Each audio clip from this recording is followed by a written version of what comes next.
মহান বিজয় দিবসের মাসে নিউ ইয়র্কের আকাশে দেখা গেছে বাংলাদেশের মানচিত্র।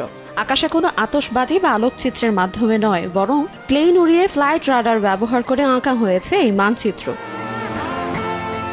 বিদেশের আকাশে বিমান উড়িয়ে দেশের মানচিত্র এঁকে এক অনন্য নজির স্থাপন করেছেন ফাহিম চৌধুরী, যা এখন বেশ আলোচনায় সামাজিক যোগাযোগ মাধ্যম সহ সবখানে এবং প্রশংসার সাগরে ভাসছেন তিনি। গত 14 ডিসেম্বর বিজয় দিবসের 53তম বর্ষ উদযাপনে মাঝ আকাশে বাংলাদেশের মানচিত্রের রুট ম্যাপ তৈরি করতে স্থানীয় সময় রাত 11:16 উড্ডয়ন করেন তিনি। পুরো 2 ঘন্টা 38 মিনিট পর রাত 1:54 ফ্লাইটটি অবতরণ করেন ফাহিম। নিজের ফেসবুক প্রোফাইলে একটি পোস্টের মাধ্যমে অভিজ্ঞতা ব্যক্ত করেছেন ফাহিম নিজেই।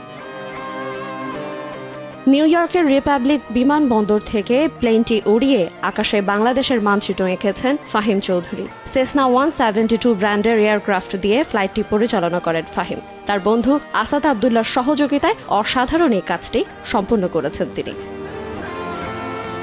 ফাহিম বাংলাদেশের গ্যালাক্সি ফ্লাইং একাডেমি থেকে প্রাইভেট পাইলট লাইসেন্স অর্জন করেছেন। বর্তমানে কমার্শিয়াল পাইলট লাইসেন্সের জন্য মার্কিন যুক্তরাষ্ট্রে প্রশিক্ষণরত আছেন। আইরিন আয়াত, সময় সংবাদ।